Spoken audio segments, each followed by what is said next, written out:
Hello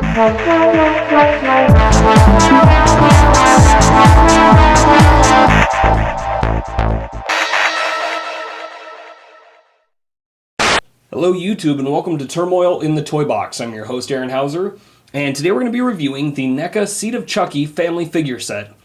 This includes Chucky, Glen, or Glenda, and Tiffany, as well as a variety of accessories.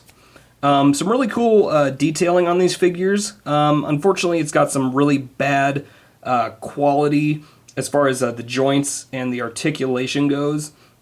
I'll get into that in a bit. But overall, these are a really cool display set. Retails for about $100, more or less, on Amazon and eBay these days.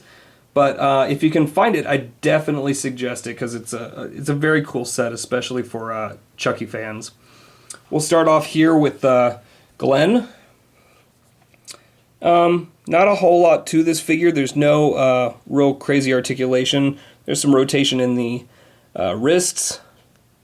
Nothing in the ankles at all, nothing in the waist, and then the head is on a very loose ball joint. Some nice detailing on the face with the eyelashes and the freckles and whatnot. My real problem with this figure was, right out of the box, this figure was broken, mainly in the shoulder joint. It has the same issue that I've run into with the NECA T1000 figures from the Terminator line. Where it just seems like the joint upon arrival is just severed straight through and cracks in a very neat fashion, so that, I mean, it's easy to glue back together, but it's just really irritating. I haven't seen any real issues like that on NECA figures in quite some time, but it seems to be kind of like a trend for the figures released within that time period. So that said, pretty decent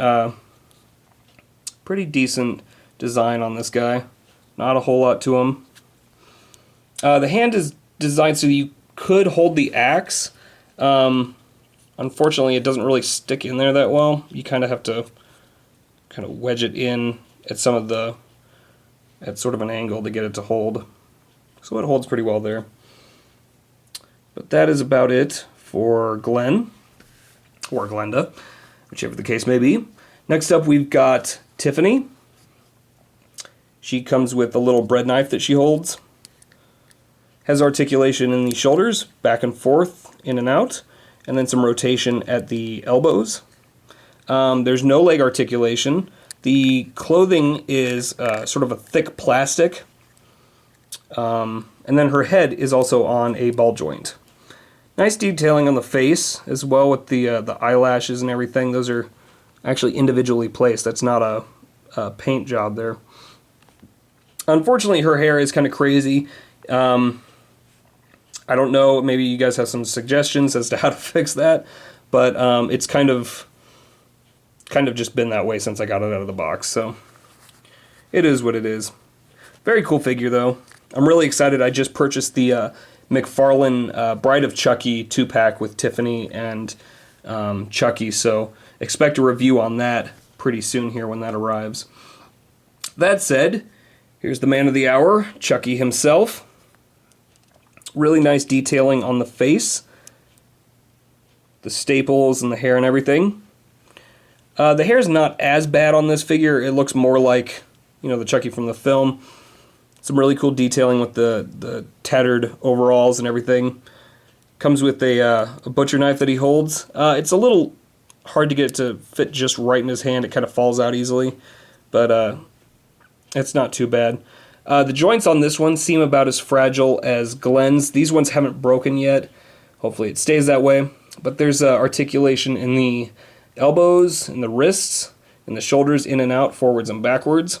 No leg articulation, and then his head is on a ball joint. So that's about it for this guy. I'll give you kind of a 360 for him. Another thing to add is that these guys actually do not have the peg holes for using a display stand, which was kind of unfortunate. But overall, they're still a very cool figure set. Some of the other accessories included is the voodoo amulet that they need to be reincarnated into human form. And then from a very iconic scene, the turkey baster, and cup of doll splooge. So, yeah, it was interesting that they included that. They won't include a can of beer for E.T. to hold in the obviously drunk E.T. figure, but let it be known that NECA will include semen and a turkey baster. Let you think about that one. So yeah, overall, very cool collector's set. Great for any fans of the Chucky series or horror fans in general. Like I said, goes for about $90. You can still find it on Amazon and eBay if you are interested. That's about it for this review. If you have any questions about the figures or any suggestions on how to make the hair better, just leave them in the comments below and check out some of my other reviews. Also, feel free to check out the new Facebook page for Turmoil in the Toybox at facebook.com/turmoilinthetoybox. That's about it. Thanks for watching.